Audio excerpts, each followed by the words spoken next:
Among the Romans, wearing a beard was a practice that varied greatly depending on social class, the period, and even the influence of other peoples such as the Greeks. Although it was relatively common in certain segments of society, especially among philosophers, artists, and farmers, the Roman elite and most legions preferred a clean-shaven face.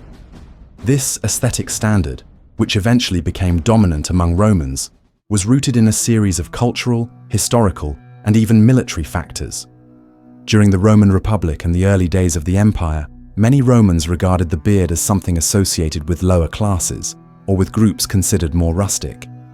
This was due in part to the Romans' strong admiration for historical figures such as Alexander the Great, who, unlike other Greek men of the period who grew long beards as a symbol of wisdom and masculinity, was always clean-shaven. Alexander's image was widely revered by Roman generals, who saw in him an idealized figure of power and leadership. Famous generals such as Pompey the Great, Julius Caesar, and Mark Antony, for instance, adopted the clean-shaven style, which came to signal status, sophistication, and even military discipline. That model was gradually embraced by the Roman elite, who saw the beard as a trait of foreign cultures, above all the Greek, which still valued it as a symbol of respect and wisdom. Over the centuries, the clean-shaven standard became firmly established among Romans, reflected in statues and portraits of important figures such as the emperors, who were portrayed with smooth faces. This was seen as a sign of moderation, self-control, and distinction, virtues highly valued in Roman society. The barber, the tonsure, played a crucial role in Roman life. Many Romans, especially those of the upper class, hired barbers to ensure their appearance was always impeccable, and barbershops were social hubs where men discussed politics, philosophy, and even business. Shaving in Rome, however, was not a simple task.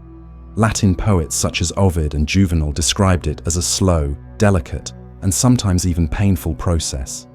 The blades used for shaving, though sharp, often quickly dulled, which made the process more difficult and uncomfortable.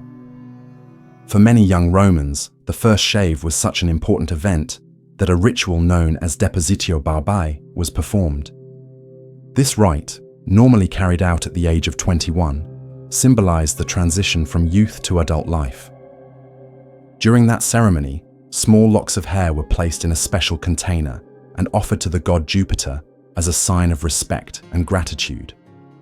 With the rise of the Roman Empire, especially during the reigns from Augustus through Trajan, the clean-shaven style continued to be the norm, reinforced by imperial authority itself.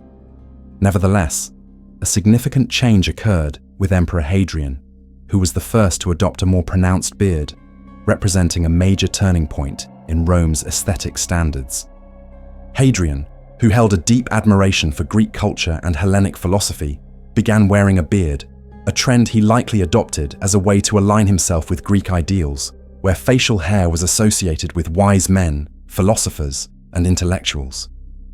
It is possible he also chose the beard to hide facial scars, but regardless of the reason, from his reign on the beard became a more common feature among Roman emperors. Hadrian's new style was widely followed by subsequent emperors. From his reign onwards, almost every Roman emperor, including figures such as Antoninus Pius, Marcus Aurelius, and Septimius Severus, was portrayed with a beard, a feature that became a hallmark of Rome's rulers.